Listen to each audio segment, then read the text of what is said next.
You're listening to the Fast Intentions Podcast. Now here are your hosts, Nathan and Todd.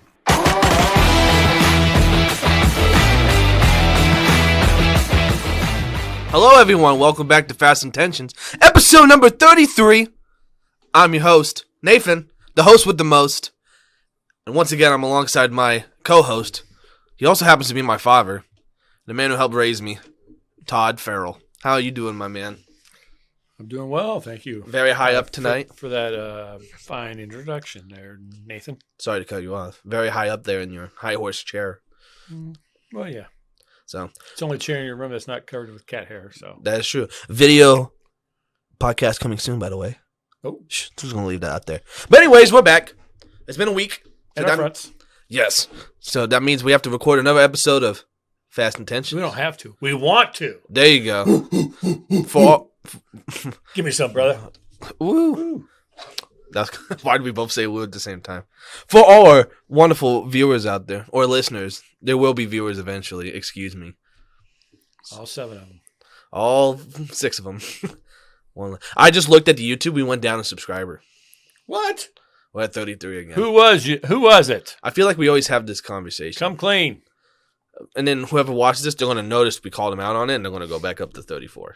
I better go up more than 34. We need to get to 40. Let's get to 40. Come on, people. Woo! Let's get to 35. Get the word out there. 40. We want 40 by next show. Help a man out. Help 2 men out. Yeah, what the hell? Help out a brother. And a boy. Smile on your brother. What song is that? Come on, everybody. I can't think of the name of it. This is it's an old throwback. This is completely off topic, though. Yes. We do the Wordle. You know what Wordle is, right? Yes. Well, I've been doing it with Emma. I've done it for like 50 days in a row now. Well, Mom's doing it too. And the word was tawny. And Mom goes, I don't even know what tawny means. And I go, I think it's like an eye color or something. And I go, I think it's in a song. And I just had Flock of Seagulls. Yeah, I had to think about it for like 10 minutes. I go, oh, it's that Flock of Seagulls song. Uh-huh. You got auburn hair and tawny eyes. Ooh, yeah. So I texted my mom that. She goes, of course you wouldn't know that. And then she always goes, well, you don't even remember to take out the trash on Mondays. Which she's not wrong, but. That was off topic. I remember the important things. It was good okay. topic. It was good. Okay. Well, anyways. But hey, you said this is episode 33. So what's that mean, Nathan? We got to figure out who we're going to dedicate this episode to. Nice. Last week was Jim Brown. It was. Number 32.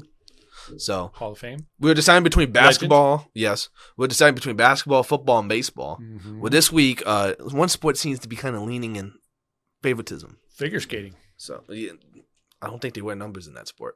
Well, I don't feel the heat with that name. Big Chuck Smith.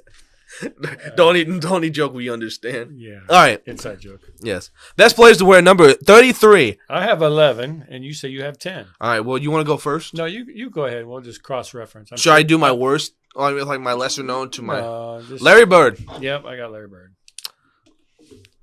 Greatest Boston Celtic of all time. Speaking of Flock of Seagulls. Debatably. Larry Bird. Yeah. Actually, that's not... Bill Russell is also one of the greatest Celtics of all time. Larry Bird's more by media well known, but Bill Russell's more accomplished. Bill Russell's the greatest winner of all time. And a top 10 player of all time, so it works. All right. Who's your next person? Kareem Abdul-Jabbar, Mr. Skyhook. All right. Himself. That's some tough competition right there. That is. I don't know why I'm scribbling these out because I'll have to look at these again. I know. Number 3, he made an appearance last episode. It's Shaquille O'Neal once again because he wore number 33 for the Cleveland Cavaliers. And the Phoenix Suns. Oh, wasn't? But, they didn't say that. I skipped Shaq for this episode. Well, he's probably not going to win anyways. Oh. Until maybe we get the Lakers Shaq. Actually, he won't because... Maybe the greatest NBA sidekick of all time. Number 33, Scottie Pippen. Well, we obviously will have the same website because... Well, actually, no, because you skipped Shaq. So, I would say Shaq had a chance with 34, but I have a favorite in mind already for 34. I have no idea who it would be. Yeah, you have no idea, do you? Nope. I think you're being sarcastic. Frank Robinson, number 5. I saw Frank Robinson, but that was later in his career. I think Frank was actually 23. So I didn't put Frank down. Well, I put him down anyways. All right. Even though I don't think he'll win. All right. One of the all-time Knick legends, Patrick Ewing. All right. I had him too. I had hockey goalie. Patrick Waugh? Yeah. Yeah. For the Colorado Avalanche. Yeah, he was the man for many a year. A lot of shutouts. He led the Avalanche to a couple back-to-back Stanley Cups, I believe. I wouldn't know. Okay. Greatest switch hitter of all time, recently inducted to the Hall of Fame, Eddie Murray. He was next on my list. We must have been on the exact same website. Yay. Well, I'm going to skip this one. Earl the Pearl Monroe. Okay. I had as my last one. Yeah, he was a good one. All right. Dallas Cowboy running back out of Pittsburgh, Tony Dorsett. I like how we came like, oh, we got our own list, but we're in the same order. Yeah. Nebraska's own.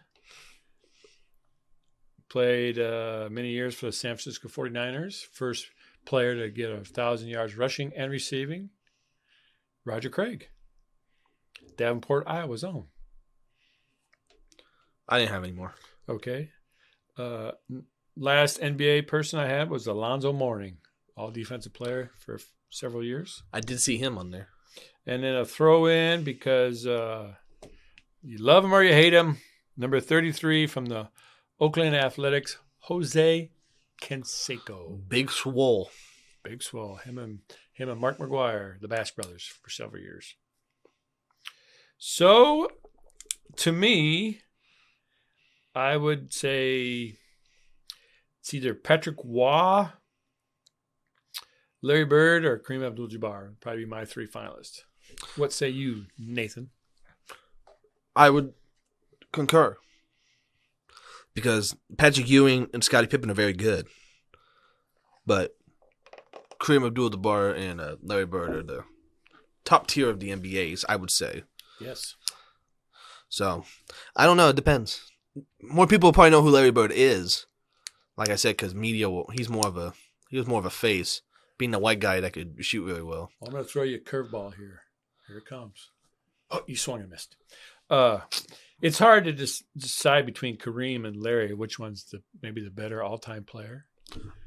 So I'm thinking maybe we should go with hockey's own Patrick Waugh, because he's definitely for sure one of the best goalies ever, Hall of Famer, and it gives us a little bit of a hockey slant that we normally don't have. But I like Kareem Abdul-Jabbar. Oh, okay. But I also like Larry Bird because I'm a Celtics fan. Well, yes. So, I don't know. Who decided Jim Brown? You? We did. Oh.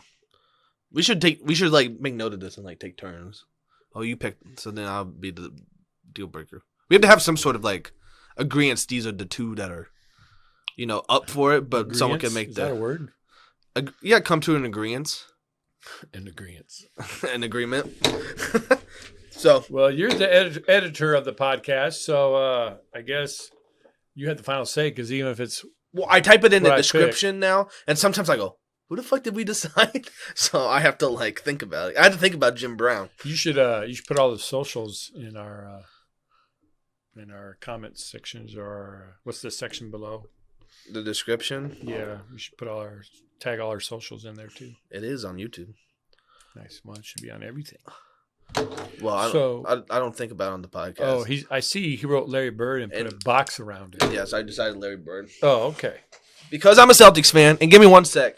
All right. Because, Dad, you want to tell the people what's going to be on the Fast Intention monitors? Nathan's alma mater, the UNO Omaha Mavericks, is playing the Texas Tech Red Raiders in hoops, and it just started on ESPN Plus, and they're down 5-4 currently. Well, hopefully it stays that way. I don't think it will. 5-4 for a whole basketball game? I don't think it will. No, I meant close. Oh, okay. Sorry, I didn't phrase that well. Yes, you did not. Oh, charge? Double dribble. Double dribble. He gets a little ball happy. Nick Davis does. Yeah, but he's a very good player. Good.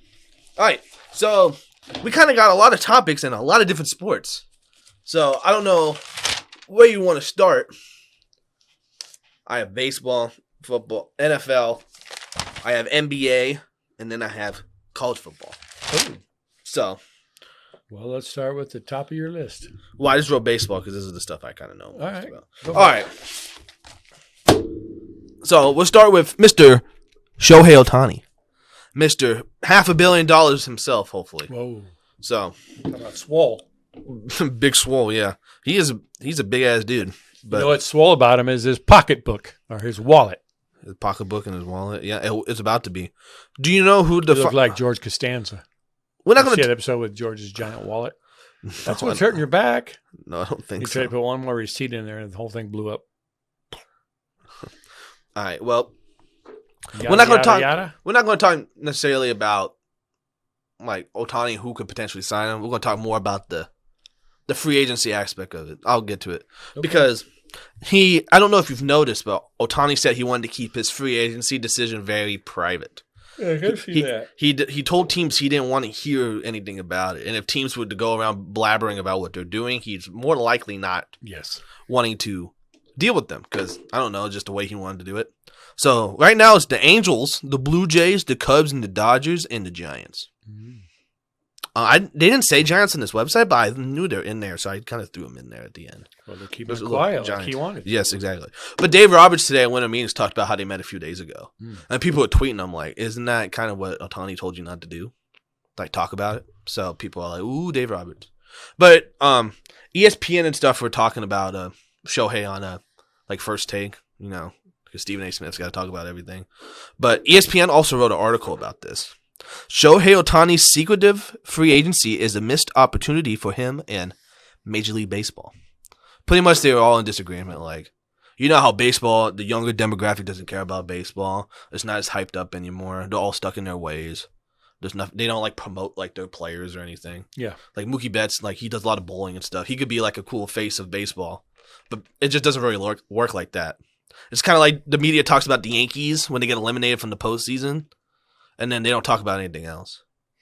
Like, they'll have a post that says, the Dodgers won the World Series. And then the last post before that was, the Yankees got eliminated in the wild card. Because they just don't keep up to date with it. Yeah. So they thought Ohtani, he was kind of the first guy in a long time to put a face to baseball. And he was like a big media topic. This guy can pitch and he can hit. And he's from Japan. What a badass. So... But then the fact that he wanted to keep it secret and not make a whole like sweepstakes kind of thing, like a LeBron's decision type. Where's he going to go? Build a bunch of hype. They're saying it's a missed opportunity to help show younger people that baseball can be exciting and stuff like that. So people were pretty much hating on Ohtani and baseball for not taking advantage of this opportunity. Well, I mean, that's his choice. If that's what he wants to do and how he wants to handle it, then they should be willing to abide by that. Yeah. So J.J. Watt tweeted about this. Oh. So he tweeted, athlete does public free agency tour. And then the media says, look at the ego, all about themselves, attention seeker. But then when athletes try to keep everything private, he says the media gets mad at them saying they're doing a disservice by not promoting themselves and talk about how cool they are. Yes. So I think you kind of touched it on already. I just kind of want to know your opinion on the whole thing. I understand why it would be a good thing for baseball to maybe promote this a little bit more to get people interested, but I think people don't realize baseball is kind of just in its way. But even so, like we went on that baseball tour, you can see there's still a lot of people that go to baseball games, and there's still a lot of excitement around it. It just may not be as necessarily hyped in the media. But at the same time, it's not like First Take. Do they ever talk about baseball? No. They talk about the Yankees when they make the playoffs, like I said, or they talk about like Clayton Kershaw pitching really bad in the postseason. Well, you know, baseball, more so than the other sports, is a long season. I mean, basketball and hockey are pretty long seasons. But, you know, football is more popular because you only have the 17 games, or 17 weeks.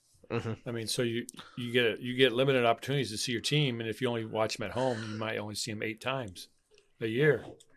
So that's why everything seems more crucial and, you know, more exciting because, you know, you only get so many of those opportunities where baseball, you get 162 cracks at it. Well, if I lose a game here or there, or, you know, well, you know, we're playing again tomorrow. Well, that's true. But, you know, if, you know, Shohei's just kind of that's just been his personality since he's been in the league. Just, he's really not about himself. He's about the team. And, you know, that's just I think that's just from coming up in Japanese baseball. You know, Japanese baseball, if you ever watch, it's all about respect. You know, when they come up, they salute the umpire and they salute the pitchers, and you know they respect the game and they play it the right way. And you very seldom see fights in Japanese baseball just because they respect the game and each other so much.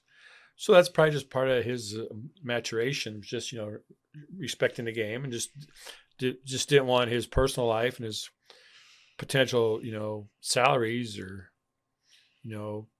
whatever he's going to, end up getting paid eventually out there. And I mean, there's nothing wrong with that. I mean, there's always going to be people out there and there are going to be leaks and stuff because people hear things and not necessarily always the truth, but, words get out there and, information gets out there. And so, like the Dave Roberts thing, I guess he just figured, well, that's really not information specific because he probably figured most people knew he was going to come visit the Dodgers because it's been reported for like 2 years.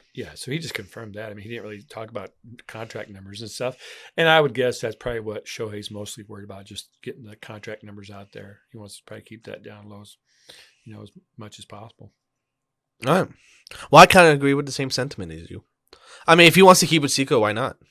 And the fact that he's such a good player, they're going to do it. They're not going to, let's blabber about Shohei Ohtani. Well, if they wanted, screw him out. If that's really a pitfall to securing his commitment, then damn right you're not going to talk about it. All right. Well, out of the 5 teams I have, the Giants, the Dodgers, the Cubs, the Blue Jays, and the Angels, where would you like to see Ohtani go?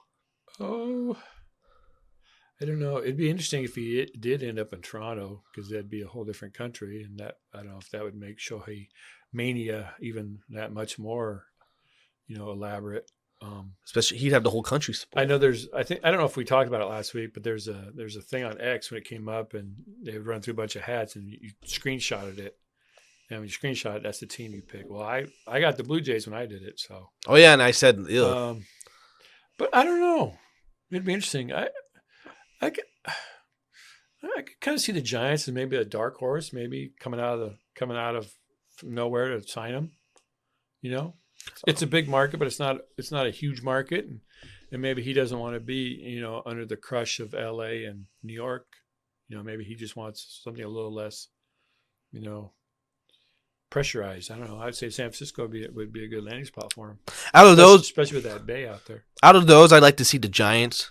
I would even say the Cubs, just because him playing at Wrigley all the time would be kind of cool. Mm-hmm.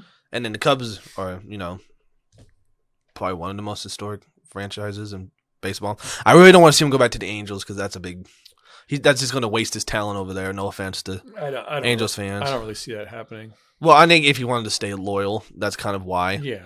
But the Blue Jays, I think the Blue Jays would be cool, but during my division, I don't want to see Shohei all the time. And then the Dodgers, I don't like the Dodgers, so. And the Dodgers are such the easy pick. But Dave Roberts said their whole offseason intention is to sign Ohtani, so. So, yeah, that's all I wanted to talk about with that. Yeah, and notice you don't see the Yankees listed there, but I think they have their sights set on Juan Soto and trying to get a deal done for him. But there you go. You were making the transition for me. Oh, you're welcome. Yeah, there we go. Well, I guess first we'll talk about Luis Severino signed with the Mets. I had that just to build up what the Yankees are doing. So they lose a pitcher they had for a long time, came up in their system. Always was kind of injury prone. So he's going over to the rival New York Mets, who need some pitching desperately because they traded everyone away last year after they thought they were going to do something. And then Alex Verdugo from the Red Sox got traded to the Yankees for 3 pitching prospects. I saw that. So it kind of stinks. I liked Verdugo as a Red Sox fan. But you got a jersey, don't you? I do have a jersey of him. But he also got benched a few games for having a bad attitude, like not running the first base all the way. And then Corey benched him when he showed up late one day. I don't think they kind of meshed. And he only had 1 year left, I think. So if they weren't going to give him a big contract, may as well get something for him. It's kind of what because people want the Red Sox to spend all their money, but they're kind of stuck in this weird rebuild, want to compete phase. So we'll see how that goes. Yes, but it's been reported for like 10 hours from John Heyman that the Yankees and the Padres are finishing this deal for Juan Soto. They have like all these pieces like set, but as of 7:15 on December 6th, a Wednesday night, the deal has not been made yet. So, would you like to hear the supposed deal that will be happening? I have like the players involved, is what people are reporting. The Yankees are going to get Juan Soto and Trent Grisham for Michael King, Drew Thorpe, Johnny Brito, Randy Vasquez, and Kyle Higashioka. Prospects. Yeah, prospects, and then a backup catcher, pretty much. Some good pitchers. Michael King was good in their bullpen. So, but we also talked about this maybe 3 podcasts ago about the Padres having to take out that $100 million, $50 $100 million. Wanted $200 million, and MLB only let him do $100. It was something like that. They only got half of what they wanted. Yep. So we knew they were going to have to shed salary, and Juan Soto's the most likely candidate. So now the Yankees are looking like a Juan Soto, Aaron Judge, and Alex Verdugo outfield. Because people thought potentially the Yankees could flip Verdugo for the Soto trade.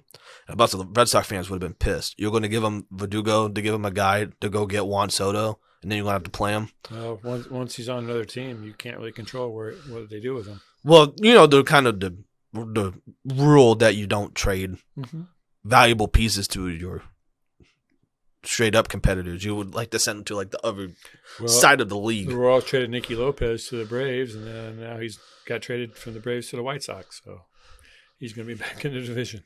No, well, that's true, but like, no offense to Nicky Lopez. Nicky Lopez going back to division is different than like giving them a piece to go get arguably a top 10 player in Juan Soto. If that makes sense. But no, yeah, I agree. I'm just saying once you trade it to another team, you can't really control what happens to him. The Bucks just did that. They traded Drew Holiday to the Celtics. Well, the Blazers, and then the Blazers traded him to the Celtics. And they're like, fuck, that's the team that's the one team. So yeah, the Yankees are going all in after, not making the playoffs at all. The offense looked terrible. So thoughts on Juan Soto potentially being a Yankee? Well, doesn't surprise me that it's going to happen. Great fit, and they want some protection for the Judge. So, because last year he didn't really have anybody behind him to protect him in the lineup, so they kind of could pitch around him at some points. Well, especially when he was hurt, all they had was Stanton and like Gleyber Torres. Yeah. So they were really struggling for bats. Stanton's on the backside of his career now, so. Well, he's still got a lot of power, but the thing is, if he's striking out too much, he's kind of a liability. Yeah. No offense. So even though I do like Stanton a lot, and I'm still pissed that Marlins gave him to the Yankees for like a bag of Cheetos. So, the only other news I had was Craig Kimbrell signed with the Baltimore Orioles. I saw he was talking with them. So sure up the back of the bullpen. It's like 1 year, $13 million or something. He's actually had a pretty decent career once he got let go from the Red Sox. Well, he was struggling with Boston and a half, and they didn't want to give him a big contract. Yep. And then he was stuck. And then he signed with the Cubs that postseason and helped them. Yeah, and he's been good for He pitched really well for the Phillies last year. We saw him pitch on our trip, and yeah. So I was doing the arm thing. If you couldn't tell, I was doing the arm thing. You can't tell because it's audio only. And then the only other news is, do you know about that Japanese pitcher, Yoshinobu Yamamoto? I said that wrong. Sorry. He's like Japan's next big pitching prospect. Yes. And he's set to meet with the Yankees on Monday. They're going to have a meeting. But then the other suitors are the Red Sox, the Giants, and the Dodgers. What a shock. The same teams with a lot of money. Yep. So Boston needs him really bad. They need some starting pitching really bad. Everybody needs some starting pitching. Well, we need it fucking terribly. And Alex Cora keeps saying, that guy, that Josh Winkowski, he could fill in the back of the bullpen. I mean, the starting rotation. Like, Alex Cora, stop being nice. Like, fuck. We need players. So, all right, that's all the baseball news I have. We'll keep going. Winter meetings day 3 ended. They said Boone and Cashman went home without a deal in place, so maybe they'll pick it up tomorrow and get that damn Juan Soto deal figured out. Yep. So, next I have NFL. Would you like to go to NFL? Sure. We don't have to sit here and talk about the week, even though Go Pack Go, we won. Yeah, they've been playing much better. I know. The schedule is a cakewalk the rest of the year, too. So I feel pretty good about a playoff push. Well, you got to be careful. I thought that last week. We got rolled over by the Arizona Cardinals. Well, that was embarrassing. Well, they were a lot better than what they were at the beginning of the year with the Josh Dobbs, yeah. Well, yeah. At least Kyler Murray can make some plays on him. Yeah, but Pittsburgh should be able to beat them. That wasn't even a close contest. So, but yes, the offense for Green Bay is looking a lot better. And then did you see the game got halted for a while because of hail? Yes. So, because I was wondering, why is this game only in the third quarter? Yeah. So, but James Conner got me 2 touchdowns. Yeah. Okay, so the only thing I want to talk about was the MVP odds. Okay. Because I don't think there's a clear-cut favor right now. They've been kind of bouncing up. So, well, week to week it changes. So, well, I don't think normally if there's like one team that's like stand out far better than everyone else, and there's usually like a dominant quarterback kind of leading that force, it's pretty obvious. But I don't think this year there really is that. Well, usually it's going to be a quarterback, most likely just because MVP is usually the quarterback on the best team. That's just kind of the default setting. So Well, and because in football specifically, the quarterback means so much to a team. Being able, because he calls the plays, he throws the ball, he gives it to him. He does so much and he's like the face of your franchise. So, 2010, that didn't last long. Texas Tech on a 15-2 run, now up 20-10 over Omaha. Omaha was ahead 8-5 at one point. Yeah, that doesn't shock me. Okay, so NFL MVP odds. Are you ready? Yes. There's a 3-way tie for first place. Okay. Jalen Hurts, Okay. Dak Prescott, All right. and Brock Purdy. Okay. Fourth place is Patrick Mahomes, plus 600. All those guys were plus 350, by the way. All right. And then fifth was Lamar Jackson, plus 750. Interesting. And then I didn't write down any more, but the guy I wanted to give consideration to was Tyreek Hill, number 7. Yeah. He's on pace to pass Randy Moss's record for most receiving yards in a. Definitely. And we understand it's a quarterback, pretty much gets the award every year, but I think Tyreek Hill deserves some consideration for how well he's been playing this year. So because none of the quarterbacks stand out to me, that would be kind of the guy I'd say is the most valuable player right now. But I mean, we know he's not going to win. Well, I'd say Dak's probably a little bit ahead of Hurts right now, just because he beat him head to head.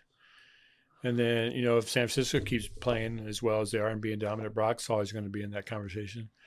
Mahomes will always be in there, but he's not having the kind of year he's had before, but he doesn't have the talent around him that he's had in previous years either. Yes. But yeah, Tyreek Hill definitely should be get some consideration. Will he actually win it? No. I don't know, but it's interesting that he's in consideration, but Tua Tagovailoa isn't. Well, his quarterback on the team that's getting him the ball. So. Well, to be honest, I don't know who's 6th. I only know Tyreek Hill 7th. Tua could be 6th. Okay. But I think there's kind of a narrative going around that Tua and the Dolphins can only beat bad teams and they can't beat the good teams. Yeah. So unfortunately, that stigma is going to be over his head. Mm-hmm. Brock Purdy keeps getting in that conversation though, where he's just a system. He's just a product of the 49ers team and system. Which, in fairness, they made Jimmy Garoppolo look pretty damn good too. Just because they have a good team, but at that same time, Brock Purdy shouldn't be discredited because he has a good team around him. So he's doing everything he needs to do, and they're winning games. So you can't really take that away from him. I mean, Jalen Hurts is good too. He's not really taking the world by storm, but I think Dak Prescott's played the best out of those 3. The offense has been ridiculous the last few weeks. Well, Jalen's a victim of his own success because if you compare his numbers to what they did last year, he's not on the same pace. Yes. So people can see, well, last year he did this, last year he did it. So it's kind of tough for him. But I'd say definitely Dak's probably the leader in the clubhouse right now. I would say.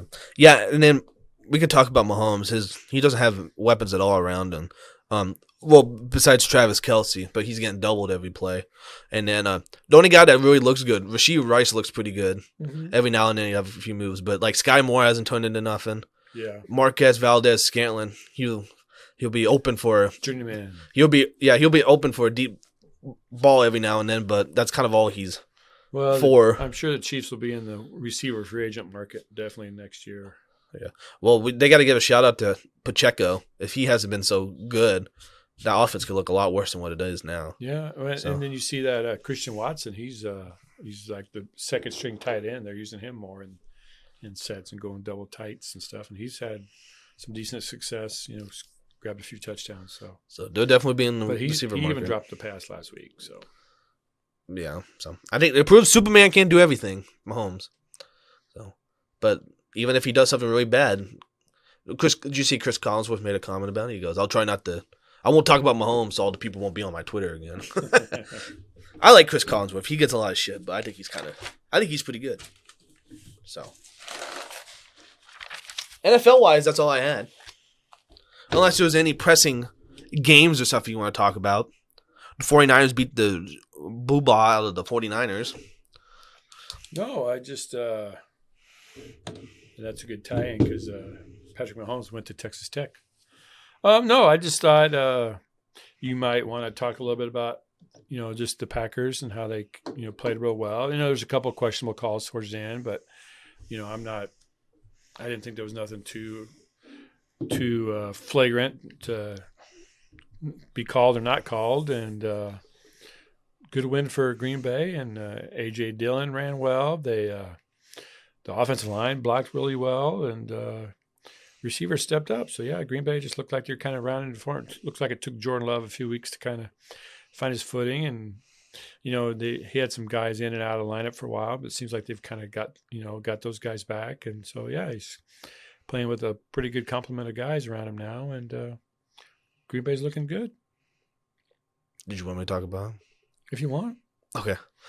It was just, sorry, you're funny. Because you're like, I want to give you some time to talk about Green Bay, and then you just kind of kept going. So. Oh, sorry. No, it's okay. I liked all the things you said. Yeah, I mean, even without Luke Musgrave, who's looked pretty good as their tight end, except there's a joke on Packers Twitter, because every time he catches the ball, he's kind of like falling over. They said, just imagine what you do if you like catch a ball and stay on his feet. Because that first week against Chicago, he like fell down when he was wide open, and I think he did that a few weeks ago. So, no, like I've said before on this show, Jordan Love and those young receivers all look very good. And I like the potential of them in the future, especially if they kept Jordan. That's also been kind of a conversation. Are they going to extend Jordan Love? Because, yes, he could be a good quarterback, but if he doesn't look like the guy of the future, are you going to spend 5 years, whatever, $1 million to keep him around? Well, I think based off the last 3 weeks and the fact that they can make this playoff push and get in, I think they'll sign on no matter what, and I'll be okay with it. Because it's kind of creepy how much he kind of looks like Aaron Rodgers. I mean, I get that he's been under him for 3 years learning, so he's probably learned some mechanics and stuff from him, but it's kind of the way he makes a lot of good throws. He does a dumb decision every now and then, but I mean, he's a young quarterback. What do you expect? And I think they said Matt LaFleur said it. He's playing more. After you make the same mistake 1,000 times, eventually you just don't do it anymore. You get better. So, and then Aaron Jones didn't play at all either. So the defense still looks bad. Run defense kind of makes me, but it's kind of the thing with Nebraska, bend but don't break, because Chiefs got down in the red zone 2 times in the first half. They had to settle with field goals because they made timely sacks. So just seeing that made me happy. So we'll see. I feel very confident about Jordan Love in the future. And then Christian Watson, he got a lot of shit for not having a few good games coming off that hamstring injury. And he's had 2 back-to-back games. He looked really good. Romeo Doubs looks great. Jayden Reed, they got him more involved with a lot of reverses and sweeps. So they're establishing the run. Dillon's looked really good too. Because for a while he had an issue kind of tripping over his own feet. Kind of only getting 1 or 2 yards, but he's been a lot better bursting into the hole. And getting yards. So if he could play really well, that's just another dynamic to the offense. So I like what Green Bay's doing. Yeah, you should. They got the Giants next. Then they got the Bucks. Then they play the Panthers, the Vikings, and the Bears to end the year. So, very easy schedule. Knowing Green Bay, they'll lose a game or so, but they're primed to make a playoff push. So, that's exciting. Yep. Especially because the Vikings haven't looked good the last few weeks with Josh Dobbs, and then the Seahawks have a tough schedule too. Even though they played the Cowboys real tough on Thursday night. But I was happy because we need to catch the Seahawks. So, other games, Dolphins beat the crap out of the Commanders, which we kind of talked about. The Colts and the Titans had a good game in overtime. Yeah, that was good. Lions bounced back. The Monday night game, wasn't it Cincinnati and Jacksonville? Oh, that was crazy. The battle of the backups. Well, Lawrence got hurt there. Unfortunately, it only looks like maybe it's like an ankle, so it looked bad initially, and so. Yeah. And then Russell Wilson made a bad pick at the end of the Texans game. And then the Chargers beat the Patriots in a stinker 6-0. Yeah. I think I saw the 31-12. Man, that went down quick. Sorry, we're looking at the fast attention monitors. Texas Tech is 7 for 12 from 3-point range. It's hard to that was a good pass if we could have got to the guy. It's hard to beat a team when they're shooting that well. And they said Omaha's like 0 for 4. Yeah. And what the hell was I going to say, though? The Lions bounced back. Oh, but the Patriots, that's what I was talking about. I think they're the first team ever to lose 3 straight games when they've given up 10 points or less in 3 games. Because the offense is so bad. And then, I guess the only other NFL news I can think of, Zach Wilson's the starting quarterback again, they just announced. I heard that. Even though I just heard that his confidence isn't that good and he didn't really want to be the quarterback. Yep. which is kind of not what you want to hear. Yeah, and you wonder if he's even going to be with the Jets next year. If Aaron Rodgers does come back healthy and they got a chance to get another guy in there, he probably will be moving on. Well, it was exciting for Wilson. This was kind of his chance to prove he had value, maybe for a different team if they go with Rodgers, and then he hasn't been that good, unfortunately. Yeah. He's like Sam Darnold. He's seeing ghost out there. Was that Sam Darnold who said that? I was seeing ghost out there when he had like those 4 picks. Maybe. I think it was him before he got traded. Ooh. All right, well, that's NFL football. I guess we'll go to college football and the college football playoff. Well, we got a little bit of Husker news, too. Oh, okay. Let's talk about the Huskers. Well, Quarterback drama. There was a lot of rumors out there last week or so, but Tony White ended up re-signing with the Huskers, $1.6 million deal. And instead of playing up himself, he lauded his fellow coaches and the players, and he celebrated by coming into Omaha and doing some recruiting at the local high schools. Hey. So excited to see Tony White re-sign with the Huskers. He did a nice job with the team last year. I mean, can look forward to what he can do with some more talent. And he does want to be a head coach one day. So, as long as he keeps applying his craft the right way, he's going to get that opportunity. And you know what the funny thing about that was? Sorry to cut you off. I think they announced that like an hour after we finished recording. Yeah. So we just talked about, Tony White, will he stay? And then they announced he signed, and the pod goes up. Oh, will he stay? Oh, he already signed. What the hell will did he stay or will he go now?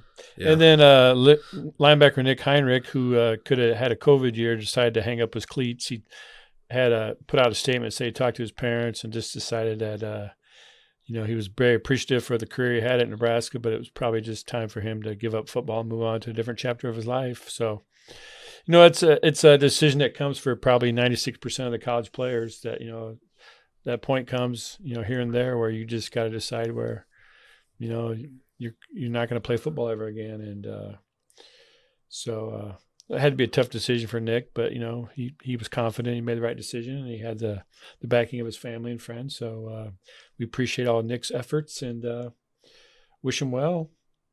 And then, you kind of wondered about Nebraska's quarterback situation. Well, they've been hitting the portal really hard. They've been out to see several quarterbacks. I know it's been reported they went to see Will Howard down in Manhattan, Kansas. And then they've also been tied to Kent McCord from the Ohio State quarterback who's transferring, as well as a quarterback down in Michigan State. Washington State's quarterback from last year, who a lot of people think he might be going to Ohio State because he's really a dual threat, which maybe is the reason McCord's not staying there because he's not really a runner. And then there's also a little bit of tie-in. I cannot remember his name. A Baylor quarterback, because there's always a little bit of tie-in with Coach Rule and Baylor. So there's several coaches. So, I mean, they're all different. Some are run pass, some are more of a passing threat, and some have a more running game. So it's really interesting to see the differences in the quarterbacks they're going after in the portal.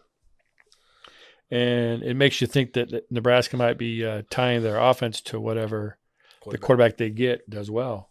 And I like that because it'll be interesting. Yeah, we talked about this. The good coaches, they mesh their system to the players they have. Sure. They don't force players that may not fit it to play their system. Yeah. So if Matt Rule's kind of thinking about different possibilities, I like that. And and you would like to see in that system that Satterfield wants to run. You'd like to see a quarterback who will pass. Is looking to pass. When things break down, some quarterbacks just pull it down and run, but quarterbacks like McCord, he's still looking for the receiver when things break down and when he's scrambling, and then we'll tuck it and run, when there's nothing there. And that's what you really need in this system, not just somebody who's just going to force something or pack it up and just run. I mean, Sims was great because he could go 50, 60 yards and get you a touchdown, but, that's not going to always happen. So it'd be interesting to see if something happens here, and if it does, who they get. I know the Michigan State guy really wasn't a starter. He was like a reserve. He was a freshman, a redshirt freshman, backup. He got a little bit of time against Nebraska in that game, but he's not really one of the bigger stars. So, and there's been talk they're going to maybe possibly go after 2 guys, so maybe he would be the second guy. But I don't know. They did go visit Danny Kalin, their Bellevue West commit, at quarterback locally. So Sorry, kid. yeah. Well, no, I mean I'm joking. He'll probably come in red shirt. So red shirt freshman, sophomore, he'll have a chance to play for the job. But Come on home, McCord. no stone unturned. So Will Howard. Yeah. McCord, come on. Well, we just swapped Will Howard for Adrian Martinez. So you took our guy, and now we're taking your guy. That's what my mom said. She goes, didn't that guy go to Kansas State? I said, yeah, and they wouldn't want to take their guy. Shout out to your mom on the podcast. First time ever. Is that really the first time we only shouted her out? I think so. Oh, well. Shout out, Mom. But probably the most headline-grabbing news of the last several days was the bowl selection committee and the teams they selected to partake in the bowls playoff.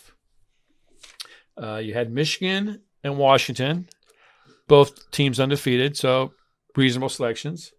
Then they went with Texas and Alabama. Dun, dun, dun. So Alabama made its case by knocking off Georgia, previously undefeated #1 team. They hadn't lost a game in 29 tries. But you're handcuffed because if you're going to put Alabama in, you basically got to put Texas in too because they played head-to-head and Texas beat them straight up in Tuscaloosa. Yes. So you basically, once you decide Alabama, Texas had to be your other team.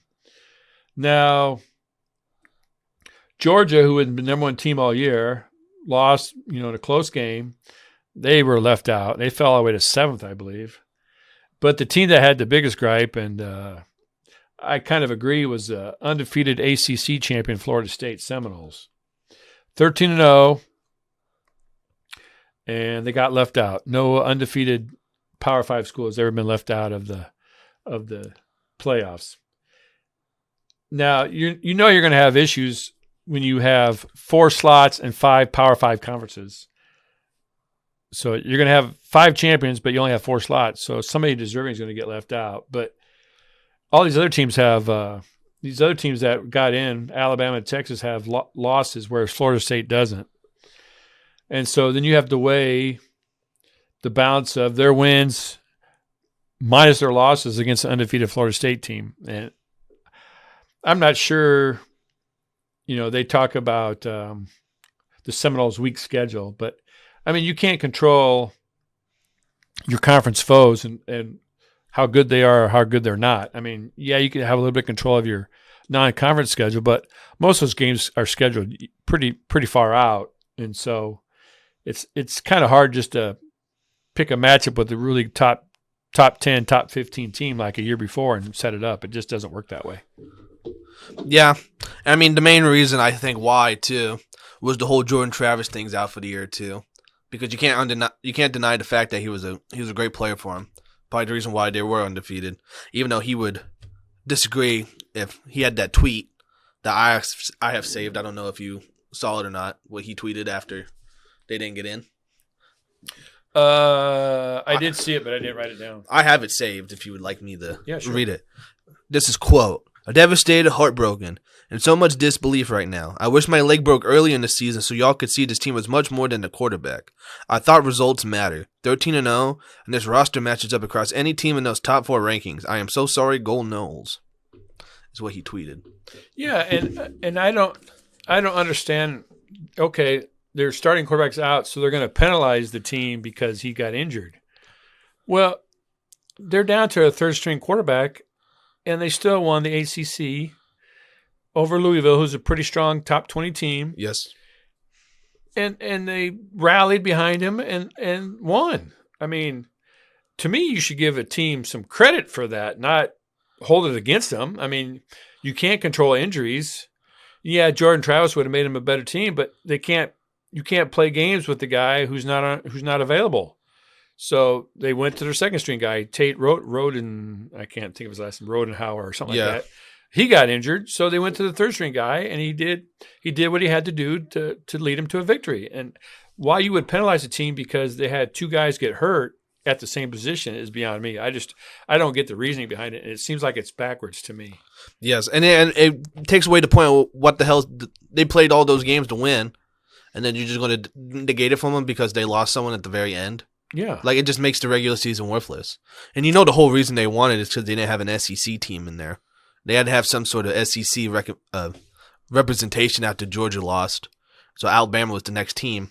And then, because they'll probably get a lot of more revenue that way, too. So it kind of just proves that the college football cares more about the money and the marquee matchup than it does. Oh, well, this game could potentially be boring because they have like a third-string quarterback playing. They don't have like a good highlighted guy on there. Because then people kept pointing out the fact that they had, like, they showed like the selection, like, guidelines or whatever, and they had that line that they could take player injuries and stuff into consideration. That's still a load of bull because why the hell a Power 5 conference that's undefeated, like, how can they not get in? It just doesn't make any sense. Yeah, and Florida State played LSU from the SEC and beat them 45-24. They beat Clemson, a rival conference foe who's always a top team.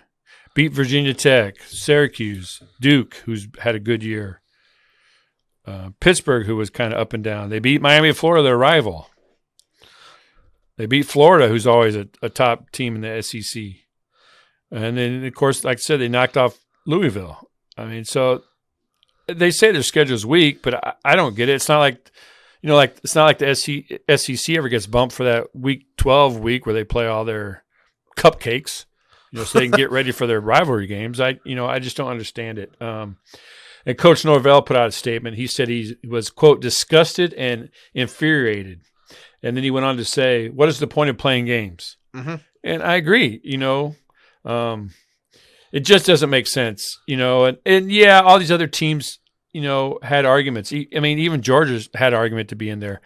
But, they lost the last game of the season. And so it was de facto playoff game. Like the last Pac-10 championship game between Washington and Oregon, it was a de facto playoff game, and Oregon lost, so they're out. Mm-hmm. But it's crazy, and everybody's been examining it left and right. And I do have a cartoon that Jeff Coturbo, is a local cartoonist, put out. To take on the Grinch and Cindy Lou Who, and Cindy Lou Who's got like a little FSU jumper on, and the Grinch says playoff committee on his jacket, and he's got her football, and he's like sneaking off with it, like he tiptoed away. So I'll share this on the Fast Intentions Twitter page, but it's a fun cartoon, but it's just I don't know. Somebody's got to get left out, but when you're an undefeated team, I don't know.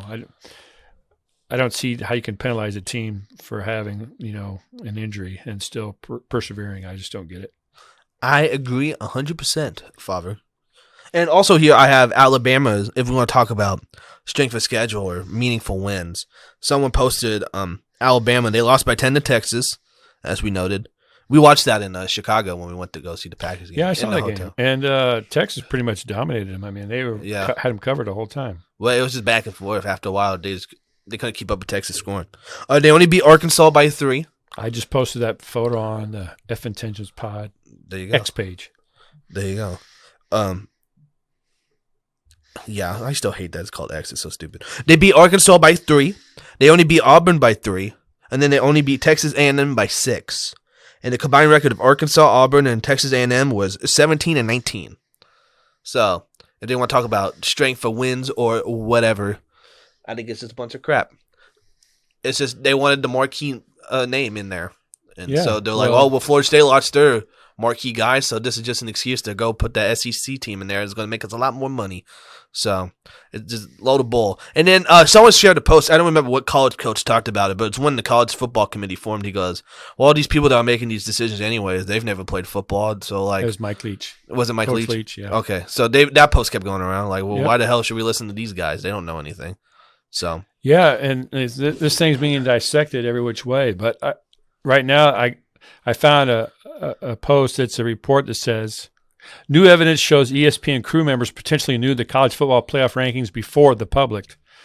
There's a picture of Kirk Herbstreit out there, and it's set 10 minutes before the official reveal shows. And he has helmets in the background behind him. Well, it shows the 4 CFP teams that made the playoffs. But ESPN claims the rankings aren't known ahead of time, however.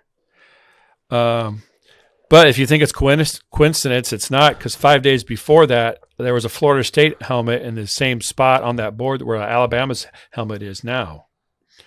So somehow Florida State's helmet just happened to get moved and Alabama's put in there. But if this is true, it lends credence to the theory that ESPN colluded with the committee to include an SEC team. And the decision to favor Alabama over Florida State is expected to bring in an extra $150 million in revenue for ESPN, more so than if Florida State would have made it. And that's based on viewership projections and advertising deals that they have. So there's all kinds of theories out there that ESPN might have, had a hand in this and pushed for a SEC team in there because, love them or hate them, they draw eyeballs. Yep. And, Nick Saban's very outspoken. And so I don't know. It's tough to see. If you watch the reveal show, they showed the Florida State team, and when they got left out, you just saw everybody's heads drop, and it just like kind of like an audible groan. And some walked out. So it's tough. But I've heard this argument over and over, and one of the guys at work was saying this. Well, if you put Alabama and Florida State on a neutral field, who would you think would win? And I said, well, you'd pick Alabama, of course, but you can't project what you think is going to happen. How many people thought TCU was going to knock off Michigan last year? Yep. You got to base it on information you have, not what you think might happen. And that's where I have some problems with it, because these guys are projecting, and I know it's called projections, but these guys are projecting what they think might happen when you have no idea. An injury to Alabama could happen, or you never know. Just because Florida State's had the injury bug and other teams stayed relatively healthy, you're penalizing them, and I just don't get it. So, but we could go on and on about this forever, but it doesn't seem right to me. If you have an undefeated Power 5 school, and they did play a strong non-conference. Like I said, they played LSU, Virginia Tech, and Clemson in their division, what have you, and they beat the rival Florida State, or Florida and Miami. So, I think they have a strong case, but. Anyway, so those your matchups will be Michigan, Alabama, and then Texas, Washington. And then the New Year's Day bowl games, the Orange Bowl is going to pit Florida State versus Georgia. So they'll have people say, well, this will be a de facto playoff game. And I'm like, well, no, it's not, because they're going to play one game and they're done. They can't play nobody else. It makes no sense. The Peach Bowl will be Penn State versus Ole Miss. The Cotton Bowl will be Ohio State versus Missouri. We talked about Missouri last week. This will be a big stage for Missouri to show where they're at, what they can do. Watch Nebraska's future quarterback. Yep. And then the Fiesta Bowl will be interesting. It's going to be Oregon versus Liberty, who's an undefeated Power 5 team, but Liberty's strength of schedule had them way too low in the rankings to be bumped up to make it into the Final Four. But yeah, so that'd be interesting. It'd be Liberty's chance to show something. And Bo Nix did say he's going to play in the bowl game for Oregon. So cool. There you have it. It's a Travis Sham mockery. It is. But shout out, AP poll still has Florida State at number 4. So, but even if you think about it, sorry to talk about it one more time. Back when I was a kid, it was the polls. They had the AP and the UPI. Yeah. Not the coaches. Nope. Coaches came along later. They phased out the UPI. Yeah. Well, even if you think about it logistically, how can a team be third, they're undefeated, they win, and then drop 2 spots? It just doesn't make sense. Well, I thought Georgia probably had an argument that should still be in there, but they dropped them all the way to 7th, which I don't understand. Georgia's probably better than either one of those Pac 12, 14, 16 teams, but the problem is it's not that you lose, it's when you lose. Yep. And unfortunately, Georgia lost at the last game of the year. Well, the last, regular season game of the year. So. And Alabama had a chance all year to make it up. Yep, they did. All right. Well, the only other thing I had I can save as a nugget. Okay. So, did you have anything else? Nope. I had that's all I had, and you covered one of the only nugget I had. You basically covered. What was it? So it was the Verdugo thing. Oh, was it? So. Oh. Shame. I'll miss Verdugo. All right, well, we'll fire up the capsule anyways. All right. Fire it up. All right, sir. I'll share my nugget because do you need to come up with a nugget? Oh, I got a couple. Okay. Well, I don't know. Have you watched any of the? I know you probably haven't. Have you watched any of the in-season NBA tournament? Yeah, some, but I don't. Explain to me the whole idea of the tournament and what it's supposed to represent and why they're doing it. Just to get some more excitement in the league. So I basically do you get how it works? Do you understand how? Well, So it's like a tournament, but I just don't understand the reasoning for it. I don't know, just to do something different, make more regular season games like more worth something. Well, it emanated from the COVID year, right? When they had to do kind of isolated tournament kind of things. That's where it was born of. I wouldn't say not really. They had They had like the play-in tournament added. Yeah, which was kind of a COVID thing the for those last teams Wuhan to get tournament. Yeah, the Wuhan tournament. I think that kind of stemmed more from the bubble than the in-season tournament. But they talked about this for a while. Just an extra tournament probably to get more eyes on the product, make more competitive games. So basically, they divided. There's 6 groups. They divide all the teams into them. They all count as regular season games. They play everyone once. They're based off the wins in those games and the point differential. 3 teams in each conference make the quarterfinals, and then like a wild card, so like the best of whoever was left. And so they just had the quarterfinal rounds. The Pacers beat the Celtics, Bucks beat the Knicks, Pelicans beat the Kings, and Lakers beat the Suns. So now those 4 get to go to Vegas. Here comes the Suns. So they get to go to Vegas and have like the semifinals and the finals on Saturday night. And so they have like the fancy courts. They wear like their city uniforms. Oh, yeah. So they get to go to Vegas. Each team, the team that wins, all the players get $500,000 as an incentive. And then I think it's just cool because people are worried like, well, who the hell is going to care about these tournament games? Who's going to want to play? But they make them count towards the regular season. So it's going against your win and loss no matter what. The only game that doesn't is the final because I think they hope that goes towards the $500,000 it costs. But I think it's cool because it's playoff experience, the playoff atmosphere. I was watching the Celtics play the Pacers.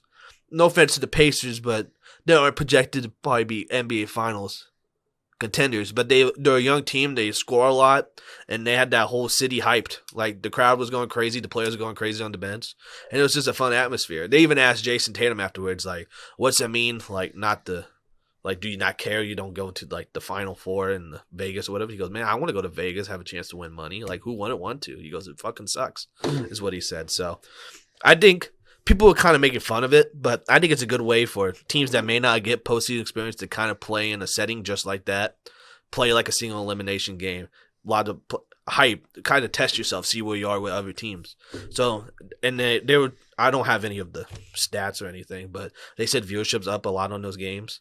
And the atmospheres there were crazy. So I think it's all a positive. So I think people are excited about it to continue. Cool. So just wanted to give a shout out to them. Ab Silver's done a lot of cool things since he's been commissioner. So shout out him. That might be the longest nugget in the history of the Fast Intentions podcast. No, we've probably had longer. I don't know. Because we stem to have stupid conversations from some nuggets. Oh. My first nugget this Saturday is one of the best college football games of the year, in my opinion, and they basically get the whole weekend to themselves, and that's Army-Navy this weekend. And it's always cool to see all the cadets and midshipmen come out in their dresses, and they just embody college football to the max. They do push-ups for all the time their teams score, and it's usually just a pretty well-fought contest, not much throwing on either side. I remember one year, I think we might have talked about it last year, or the year before, where Army I think threw one pass in a game for the whole day. So, but yeah, just a really cool game. And I've probably said this before, but I remember watching it with my grandma when I was little, and she really enjoyed seeing all the cadets and the midshipmen dressed up and just representing their naval, or not their naval, but their side of the service. So good luck to those guys. All right. Well, is the Navy supporting their naval, I guess, but Army's not? You're looking at me so confused. No, Army supports their belly button. Oh, okay. Well, there you go. There you go. You had a good quip for it. You just looked at me like, what the fuck are you talking about? Oh, I got a breaking nugget. Jeff Sims plans to enter the NCAA transfer portal. So there will be an opening for another quarterback. Well, in fairness, we probably could have made that commitment about 2 months ago, but yeah, it's official. Well, there was talk he might stick around because his NIL money, but now he's giving that up. So apparently he thinks he'll probably. It'd be interesting to see who takes a chance on him. He might end up at a lower level. So, but I hope Jeff Sims has some success because unfortunately he didn't really get much of a chance here. Taylor Swift nugget. Did you hear what Taylor Swift said about football?